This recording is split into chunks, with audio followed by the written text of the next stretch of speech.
Student DECiBEL. I'm an artist who's signed to Tectonic Records, Speakerbox and 440 Records. I tend to specialise in like 140 bass music, and I'm going to take you through one of my tracks from last year called G.A.P, which stands for Gangster and Pimp, and that came out on my debut EP for Tectonic last year.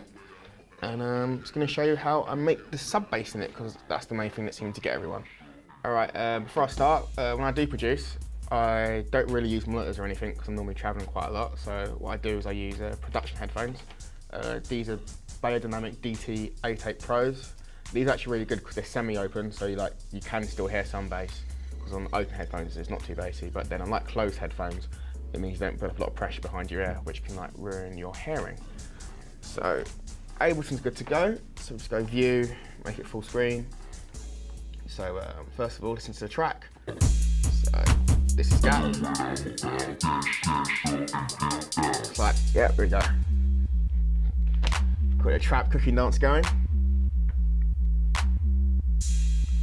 Got loop there. So what we're going to do, we're going to recreate that sub. And full discretion, this sub is what I learned from watching two tutorials. One was a high ranking tutorial on bass, and another one was the Point Blank tutorial when you're going through Julio Bashmal's Battle for Middle U track.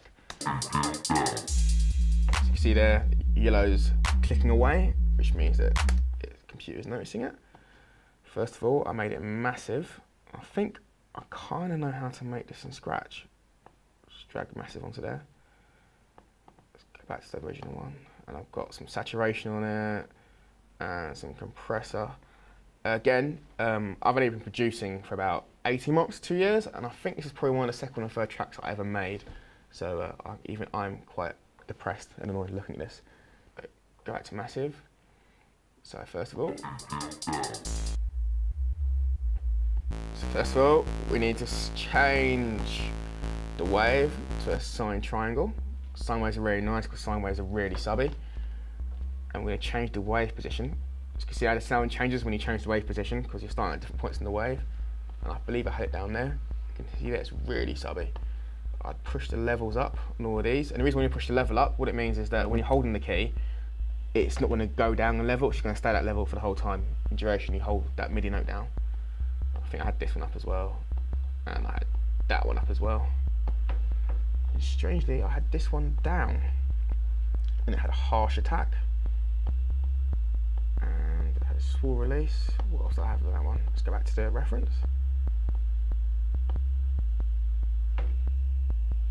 Yeah, I actually had a very, very short release on it.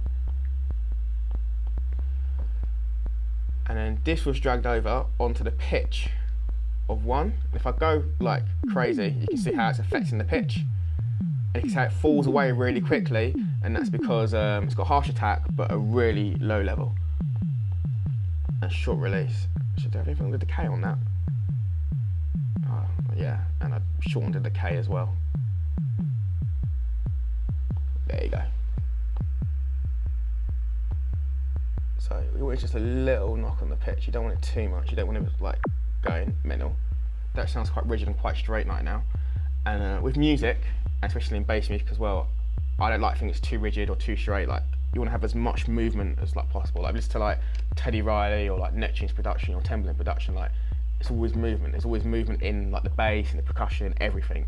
It's like, say you watch Elvis Presley, who's swinging his hips, like wouldn't be on point, wouldn't quantize it. Watching girls twerk, you can't quantize that.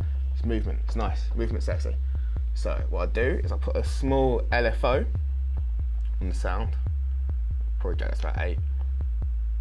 I'll bring that there, so you can see there, like, see if you go to extremes, wobble, wobble, wobble, wobble, wobble, wobble, wobble. Like an old school dubstep track. We don't want that much, we just want a little bit, so it's not too rigid. Not even that much, but even with like you can see at like 0 points, you can just about hear it starting to like wobble away, and it gives it a bit of movement. So it's not just hitting you straight; it's like it's got movement. It's nice, and then you can see when you listen to it, like you can really hear the knock to it. And so what we got here is an envelope on the end of the sound. You can see it's there and there. And what I have for this is by increasing the attack, you can see it's more gentle as it rises up to the main level. And actually, what else do I have on that envelope? I had, yeah, low attack. Oh, I'd increased the release as well. The K was in the middle. And I'd increased the release, which means that when you let go of the key, the sound will still play for a little bit. So it's like kind of morphing into jelly, into one. And I think that's pretty much the same. So there you go. Just as like sometimes people can like look at stuff like Massive and Simp stuff like that, and you can think like it's really scary how to get the sound. But like obviously I made this when I was first starting off, and just by using one oscillator, mucking around a few envelopes, putting a few LFOs here. Like I haven't touched filters, amps, any of that crazy stuff. You can get a nice warm bass sound, and which just fills a room, which can fill a club. And then what else I did to this was I added some saturation. Saturation is what you normally see in like old school stuff, where it's like tape saturation, clip saturation, but with Ableton you can cheat. So let's go here, and I'll go to the saturator plugins, and it looks like I warmed up the lows and I used mid-range fattener. So I will warm up the lows. Wow, see, nice. And fatten up the mid-range. Whoa, see, we're moving now. And I had a compressor on it, which I side chained to the kick. Now, as I said, I made this, I'll let it down a little bit. I made this a while ago, and I think if I did this again, I'd probably do something like New York, or what Ableton calls Brooklyn compression. Now then, that's like parallel compression, and that'd be a whole new tutorial. So for now, I'm just gonna cheat, because Ableton's version of New York compression, which is Brooklyn compression, is actually quite cool. And what it does, it just like brings up all the lower levels all to like the same level and makes everything warm and fills up all the space. And the reason I can kind of get away in this track with that in this track is that move a bit further forward, it really is just sub and kick. So there's lots of room to fill.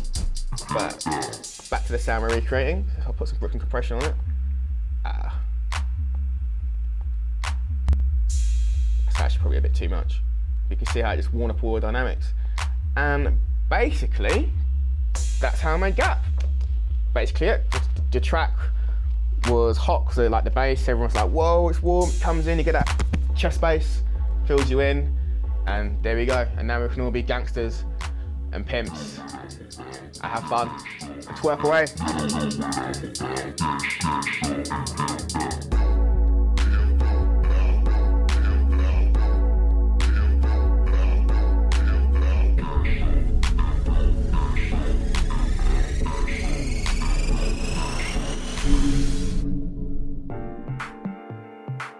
At Point Blank Online, you've got two methods of interaction with your tutor.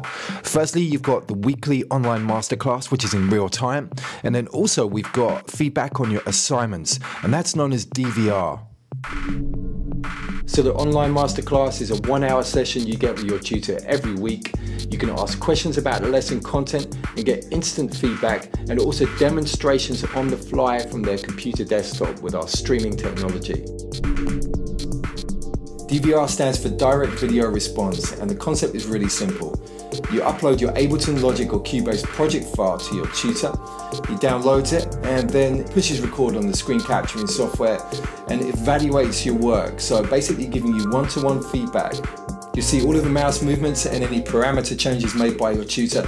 It's kind of like sitting in the studio over their shoulder watching what they're doing whilst they work. We have found the DVR process has truly revolutionized the way that we teach online, and the results speak for themselves. Book your place on a course now by visiting pointblankonline.net.